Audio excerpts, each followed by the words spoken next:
and welcome back to the HFC playthrough of the wonderful 101. Time to commence with Operation 002-B. What are you picking up here, Richie? Honestly, I cannot remember. I think at this point, part of it was going, okay, what do I have the money for starters? But then also, what is going to be the most useful to me? Something that, obviously, you will notice is that you've got the little P-stars highlighting what the game recommends as being your recommended next purchases. Energy converter. But, you know, you make decisions about what you want. So I got the energy converter here, because what that does is if you are full on health, and you sort of get something that will give you health, it will pull up your energy, and vice versa, if I recall correctly. Ah. So it can be a really useful tool. Mix it up, baby. You're picking up various items, and you can use them, like, it's concoction, to create items to sort of get you through, and those can be useful. Item catcher. As can things like, yes, item catcher. I am desperately wanting to get multi-unite, because what this allows you to do is, rather than doing A to... Oh, and I'm using my wonderful card that I picked up.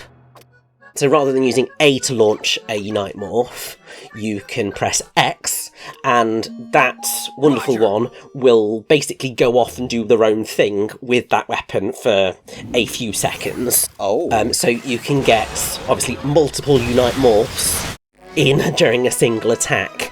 And if I recall correctly, actually as a technique, that came so insanely late into the development cycle.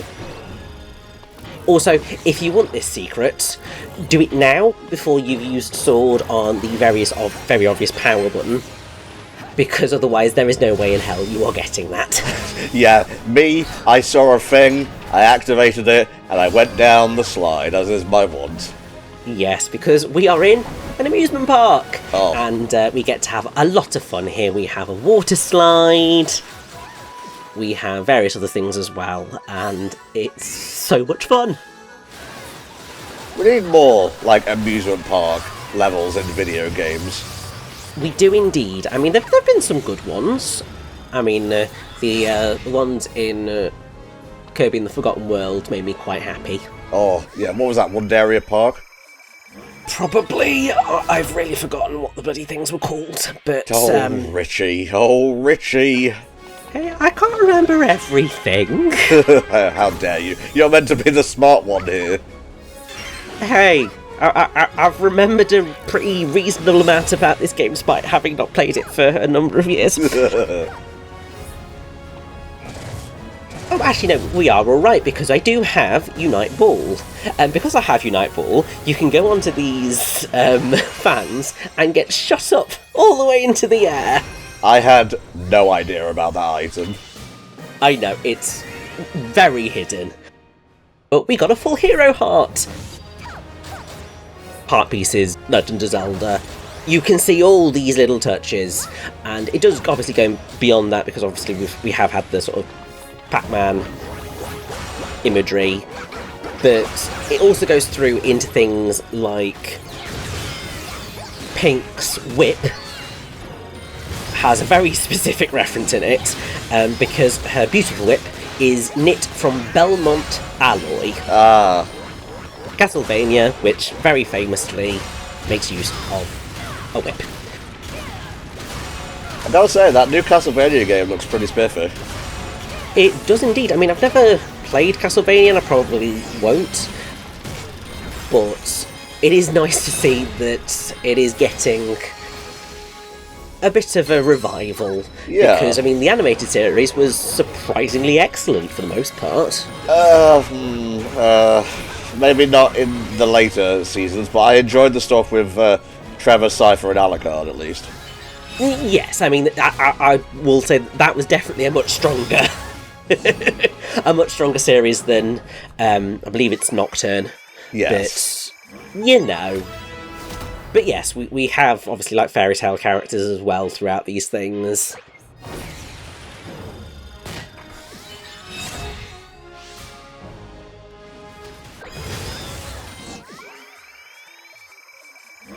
There is one specific wonderful one, who I don't believe we got them in the last part, I think we get them in this part, that I want you to keep an eye out for, because their look and their name should be very familiar to anybody who has played Kamiya's back catalogue. Use that if you want your score to go down. Yes, obviously don't do that if you want it, but to be fair, I don't think I ever do, because, one, I never won that. As you can see by how I have pretty much approached all of these types of games, like, obviously, Bayonetta 1, I refused on every ground to use any items, even though it probably would have been in my best interests a number of times. Also, how you're meant to tell that that one has a secret hidden in it, I do not know. You just have to be a precognitive genius, man. I don't know what your problem is. Here's another fun bottle cap that you can get. You need to get every single member of your party on to the Ferris wheel at once. Once you have finished, well, taking part in your ride, bottle cap. The way to obviously do it is send the Wonderliner in first. Don't just try and run in, because it will not work. It is possible to jump off back the way you came and unlock it that way, but the reason, and you will be doing that if you want all of the missions, but I'm going to try and do all these things first time if I can help it. That was a fantastic manoeuvre from me. I was so incredibly proud of myself at how stupid that was. Oh, Richie. But it's fine. Falling off only sort of drops a little bit of health at worst, so it could be worse. Although, from what I do recall, I seem to recall this mission being slightly painful for me, because one of the things that I do somewhat regularly is I really like drawing a really big whip and trying to make use of that, but sometimes it shrinks before I have managed to sort of pull off the manoeuvre I want to, because it is possible to hit this particular enemy out of its ball using whip and sort of be able to stun it that way. But obviously once you get into low battery zones, you're then going, oh, I can't draw my big Unite Morphs anymore. It is one of the situations where if you have a bigger Unite Morph, you can tear off more sections of a spike at once. Yep. But obviously you end up in this kind of situation, just like, oh, now I've got to run around and look like an idiot. Because, of course. Don't get too close, even when you're using this to flow things off, because you're just going to get yourself in trouble. You gotta remember, your spring, your dodge, also uses the battery power, so it's kind of a trade-off what you want to do, really. Exactly. So I got very overexcited during this particular mission, so I can see. I just ended up making all the wrong decisions. But it's fine, because we made it through, and also a bunch of our heroes are getting up to rank 4. Once they get to rank 4, that is when you're going to want to try to replace them as your lead wonderful characters, because I believe that level 4 is the top level that they can get to, and you want to switch to somebody else so that then they can get more experience, because obviously the higher level each of your wonderful ones are, the overall higher rank you're going to be able to get up to, and that's going to increase your health, your energy capabilities, give you the additional moves to your tool set like Wonder Rising, and so on and so forth. So you will start to see me doing that a lot more now that Pink are there. So silly. So ridiculous. It was getting just a little bit too serious there. We needed some levity. Exactly, and this is a Nyerk. As I've said, a lot of these Gethjerk names are like bastardizations of actual words and phrases, but some of them are so out there that it can be very difficult to tell what they actually are. And it's one of the things that I was hoping that, you know, we would get out of the art book, and we might still do when that thing bloody comes out. But this is a particular... I like the fights against the Neo, because they can be a little bit frustrating, because they can suck in your wonderful ones and take them away from you until you've, you know, done some beating up. Yeah. And they can also fling out certain attacks relatively quickly, but it's just an opportunity to use sword and make the most of it. See, that felt like a Pikmin fight. Yes, that very much more does feel like a Pikmin fight. Do you want to go to a secret mission that's probably my least favourite mission in the game ever? Sure, because I definitely didn't do it. Here we go. This is me shifting all of our lead wonderful ones as required. The more you use a wonderful one, the more that they get levelled and so on and so forth. So yes, so we come to here. We have 2 raydowns and a hoedown. And, you know, you can't have them all on camera at the same time. This is a lot of trying to use sword and guts to do things, but you also spend a lot of time just sitting and waiting. I did end up finding that this is actually a relatively nice little spot to be able to not really get hit by the lasers, and you can sort of, listen a little bit more accurately to things, but then you get things like that happen. I was waiting for it. Both of them attack at once. Yeah, not nice, not fun. This, I think, has always ended up being, one of my least favourite, because, you have a situation like this where the hoedown is off camera, and so you're very much just waiting and listening to sound crews, and then you just get, completely just screwed over by situations like that, and I didn't have a good time with this, as you can tell. I can see. Very much a case of just going, you know what? I am just going to be kind to myself, because not all of these are going to be stellar moments, and I'm just going to take what I can and make the most of it, because I do well in very, very, very well in certain missions, and other ones like this are just bad. What's funny is I wasn't even referring to anything remotely related to this when I said I had some difficulties in this mission. Well, yes, because this is a secret mission. Yeah, this is, I think, my least favourite secret mission, because, it's just too small of an arena. You've got 3 of a frustrating enemy type. You can't have all of them on screen at once, typically. And then sometimes their attacks collide in ways that are just very unhelpful. It's okay if they both fire the balls at you at once, but the second they're throwing a ball and a ray at you, you're screwed. And here's the wonderful one you need to pay attention to. Okay. As soon as everything loads. Oh, let's take a looky, Lou. Oh, it's... yeah! Sylvia! Exactly, this is, indeed, Sylvia from Beautiful Joe. Now, does Joe himself appear as a cameo? Technically, sort of, yes, but he is one of the super secret wonderful ones that you can unlock. And his name is Poseman. Ah, lovely.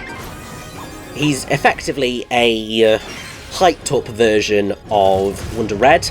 Also, here's a very hidden Kakurega that you might not have realised is... Oh, come on. Yeah. But yeah, so one of the things with a lot of the super special wonderful ones that you can unlock, which is typically done by getting a set of bottle caps, or having the correct wonderful code and doing all of that malarkey. But a lot of them, they have tools whereby they have a specific Unite Morph that is their speciality. Uh-huh.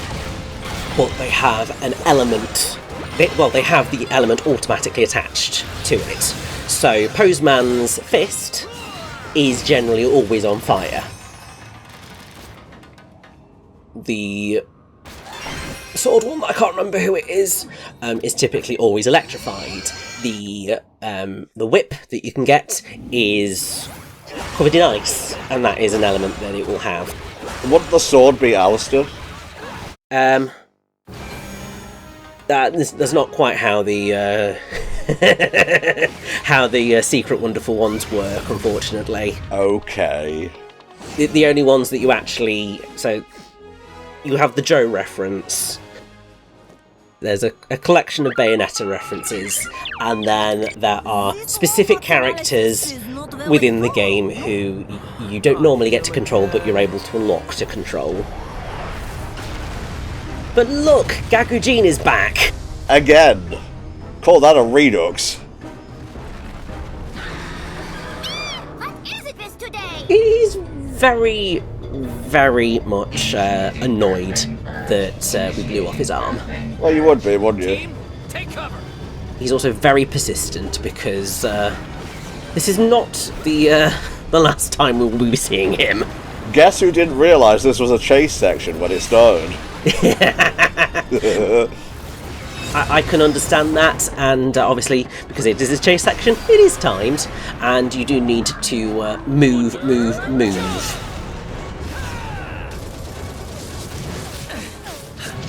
Unite, hand. Oh, these cutscenes are so well done. I know, they're just ridiculous and over the top enough that it works, but also, even though they are QuickTime events, and I do believe that there is an access setting whereby you can set it to automatically complete QuickTime events, which is a really nice tool for people who struggle with that type of manoeuvre. I do think that, on the whole, they're a way of doing QuickTime events right, because typically, apart from some of the wonder jumps, they do give you enough time to make the action that you are required to make in order to get past them. I will say I struggle when it asks me to do the hang glider quickly. That is fair, that is probably one of the more challenging ones. I believed that this was the particular cutscene that you can do that will unlock a super secret thing if you do it multiple times, but actually no, it is at the end of the next operation. I'll discuss it now because it's the same principle. Effectively, at the end of the next operation, there is a quick time event whereby Pink's got to use her whip to grab onto the Virgin Victory, and if you fail it, Pink will get distracted by a phone call, as she does because she's a girl and she needs to speak to her gal pals, and so on and so forth, and ultimately she will then plummet to her doom. When you watch it the first time round, the call is sped up, so you cannot hear a word of what is said. It starts off slow, and she's like, "Oh, hi girl, yeah, blah, blah, blah," and then it speeds up to the point where you can't actually hear it. If you fail that quick time event 10 times, you'll then get to hear it at regular speed, which then reveals that the person that is actually calling her is Sylvia, aka Wonder Cheerleader, and the two quickly do end up chatting about Joe until Pink plummets to her doom. Women do be wonder shopping. I know, and it's ridiculous, and I do believe that it is actually the only QuickTime event like that in the game. It's ridiculous, and I love it for that because it's so stupid. I have a soft spot for Beautiful Joe. I only completed the first game. I got like a couple missions into 2 and I was like, I'm okay, I'm good. That's fair. I mean, I am glad that I have played Beautiful Joe, but I will agree. Because of how it works as a game, I did struggle with it, and it, as much as I love the visuals and the vibes and what it's going for, there's just something about the way the gameplay loop works on a sort of mission by mission basis. Like, I mean, fighting the helicopter in like one of the earliest missions is really hard. Yep. And also, if I recall correctly, you've got to be on at least normal difficulty to actually get the proper endings. And so it's a really challenging game, even for someone who has, you know, played a lot of Kamiya action titles and generally considers themselves pretty decent at them. Oh, Richie. It was a frustrating one. I'm glad that I managed to beat it. Wonder jump. Speaking of frustrating things, that platforming section took me more than a few tries. Yeah, it's not the best. And I won't defend it. It's because, obviously, it's the perspective, it is how everything moves and works together. Yeah, it's not one of the best. I'm just glad you're the one recording this game and not I. You see, that's the reason that for this, I was just like, no, I am making sure that I record this because I want it to be shown to its best. Because, obviously, as happened at the time when this game came out, because loads and loads and loads of people were doing full playthroughs of things, and so obviously there were a lot of people playing this game very, very, very, very badly. That just makes me sad, because it doesn't show it off to its best. Do you want another change in gameplay type? Oh, just fuck my shit up, fam. You see, that's just because I know what I'm doing with it and knew what to expect, because I knew it worked a bit funky. Yeah. This is a prime example of where the game was built for two screens. When you initially go into this, it was on the bottom screen. And then you get this sequence where you have got to really properly play on both screens at the same time. Oh my god. Because the red buttons that you can see are your different manoeuvrability options. So you move left, you move right, you fire the laser, you do a jumping manoeuvre by going on the back button. All of this is absolutely fine, and I think that if it were just that for this mission, that would be more than enough, and it would be a really fun idea for a mission. What gets particularly challenging is that partway through this mission, you are going to have to still be doing all of this and dealing with what's going on the main screen and sort of using all your different buttons, but they're also going to throw enemies at you in the ship, including, if I recall correctly, a hoedown. So you got to do actual battles whilst you're also doing this top level battle, and yeah, there we go, it is a hoedown. I mean, it's obviously, it's just not the hardest fight inside, because, I mean, that would just be cruel, but it's not easy. You know what's funny is that I was so focused on this screen with the ship and trying to figure out how to control it, I did not even notice the buttons until my second go around. Amazing. Well, there are other words that would be more suitable, but that one's the kindest, so let's go with that.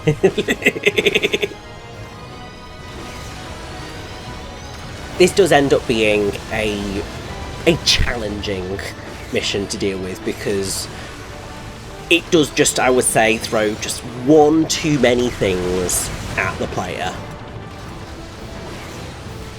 While thankfully it is pretty much the end of this particular mission, it can be tough. We'll take that gold. Yeah, it's not too bad. Oh, if I recall correctly, we're going to have a bit of funness here. As I've sort of mentioned before, there's a couple of places where if you draw a specific shape, you unlock a secret. This is one of those places, and Jesus Christ. You're going to make us watch the whole thing? So I believe it does want the whole thing, but also you do very much need to get those straight lines going, and Richie. yeah, I don't do well at this particular shape. It's bad. You can tell this was originally meant for something that you can use a stylus for. Well, yes, I mean, saying that, for a lot of things, as I've said before, drawing with the sticks is a lot easier, but for that particular bit, yeah, stylus or your finger, lot easier and smoother to handle that thing.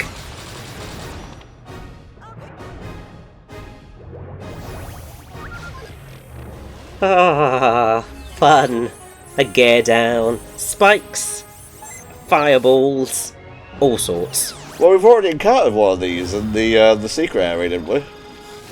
Oh yes, we did actually, didn't we? But obviously this is the first time that it gets introduced with its name tag, because they're not expecting you on your first run to go and do all of the joys that are the Kakuregas. Mm-hmm. Thank you for saying it, because I forgot the name.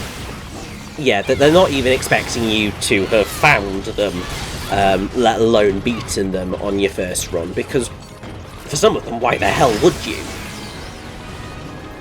What I would most certainly recommend, if you are having trouble on this particular mission, is to go and try and take down the Gear Down first, before you try and deal with this guy, because he is big. And if you don't get your big whip off soon, he's spiky in a very tight area. Well, I mean, I was more concerned about the bombs that are being dropped, but you do you. And also, there's all the bombs being dropped, so it more quickly removes one of the things that are going to frustrate you. However, because I know that I'm going to be able to beat the Gear Down in a much more quick fashion when I get over there, I was just like, I'll just deal with him now, and it'll be fine. But then obviously everyone decided that they were going to take bloody forever to get off of the bloody bridge. Oh.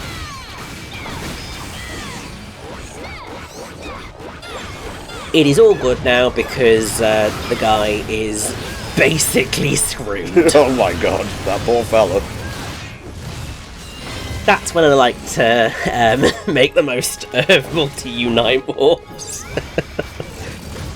And I believe I might have said at the start, I can't remember whether I finished the story, but yeah, it was literally only a few months before the game launched that they introduced that mechanic into the game, and I think Hideki Kamiya gave the development team a bit of a migraine that particular day, because none of them were expecting it, but it was 100% the right move, because it makes the game so much more fun once you sort of start to understand how impressive it can be. Also, this particular window, awful for some reason, just doesn't like having people go into it properly. Yeah, I kind of wondered what you were doing here for a second. It's just to get an item from an unlockable spot, but just, yeah, awful precision on this one that is required.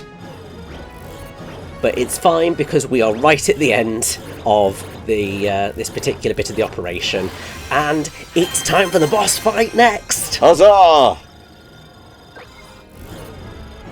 Alright, let's see how you did, Rich. You got quite a few platinums in there, but also a silver or two. Yeah, I think it's going to come out okay, but maybe not necessarily phenomenal. Hot damn! Splendid! I'll take it. I didn't see any platinums, I can tell you that for free.